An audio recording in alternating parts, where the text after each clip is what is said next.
নমস্কার বন্ধুরা, সকলে কেমন আছেন? আশা করছি ভালো আছেন, সুস্থ আছেন। আমরাও সকলে ভালো আছি। ভিডিওটি এখন থেকে শুরু করলাম। আজকে আর সকালবেলা বাসি কাজ কিচ্ছু করিনি, সবটাই মা করেছে। যে দেখেছি একটু একটু রোদ বেরিয়েছে, মানে হালকা রোদ বেরিয়েছে, তার সঙ্গে ঝোড়ো হাওয়া দিচ্ছে। তাড়াতাড়ি করে আমি সমস্ত কাপড় জামা যা ছিল সব কিছু নিয়ে ভিজিয়ে দিয়েছিলাম। তো বেশিরভাগটা বাবুরই ছিল, আর ওর বাবার মানে তোমাদের দাদাভাই মানে কতগুলো জামা আর গেঞ্জি ছিল, সেইগুলো একটু কেচে নিয়েছি। কারণ দেখছি যে কদিন ধরে বৃষ্টি হচ্ছে, আজকে যেহেতু হালকা একটু রোদ বেরিয়ে তার সঙ্গে আমার ঝোড়ো হাওয়া দিচ্ছে, মানে সকালের দিকটা। তো এখন মানে মোটামুটি ভালোই হাওয়া আছে আর রোদও আছে।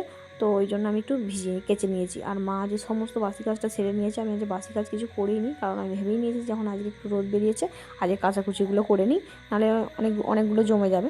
তো ছাদে কাপড় জামাগুলো মিলে দিয়ে আসার পর মা এখানটা মানে সমস্ত সকালের কাজগুলো করেছে। আবার এখান থেকে একটু নোংরা হয়ে গেছে, মানে সর্ষে কাটি পড়েছে। তো আবার এখন তো রোদ বেরিয়েছে, যদি পরে আবার বৃষ্টি হয় এখানটা কাদা হয়ে যাবে। কাদা হলে দেখতে মানে কীরকম হয়ে যাবে, একটা নোংরা হয়ে আছে। তো ওই জন্য সর্ষে কাটিগুলো আমি ভালো করে উঠোনটার মধ্যে ঝাঁট দিয়ে ফেলে দিলাম।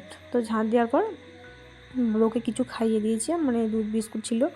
আজকে মানে সকালবেলা দুধ মানে দেয় আমাদেরকে, বিকেলে দুধটা নেওয়া হয়েছিলো, মানে বিকেলে আর দেয় না, আজকে সকাল থেকেই দিচ্ছে। তো সকালে একটুখানি বাবুকে দুধ গরম করে খাইয়েছি, কারণ বাবুর একটু মানে কালকে থেকে সর্দি জ্বর মতো হয়েছে। তো ওকে নিয়ে আমার মানে একটু চিন্তা, মানে সর্দি জ্বর হলে কোনো কিছু খেতে চায় না, বায়না করে, স্কুল যেতে চায় না। তো কাজের একটু দেরি, আর এই দেখুন আমার আঁশ কাটতে কাটতে আমার হাতটা কেটে গেল।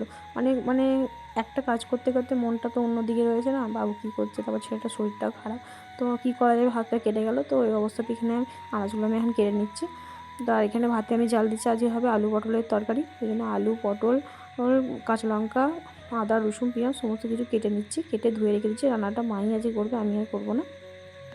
তো এখানে আঁচগুলো কাটার পর বাবুকে মানে শরীরটা খারাপ, তাও ওকে একটু মানে রং করতে দিয়েছি, কারণ ও রং করতে একদম পারে না।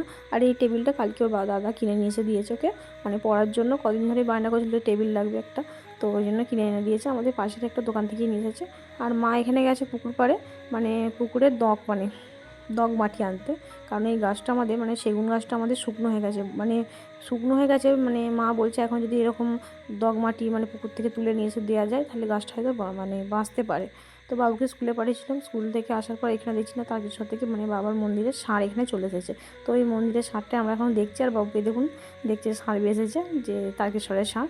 তো বাবু স্কুল থেকে মানে বাবুকে আনতে যাওয়ার সময় আম নিয়ে এসেছি। তো বাবু আজকে দুপুরবেলা ঘুমানো না বলে এখানে আম মাখা করেছি, আম মাখাটা এখন খাচ্ছি। তো এখন আম মাখা খেতে ভীষণ ভালো লাগবে, তো আম মাখাটা দারুণ হয়েছে খেতে।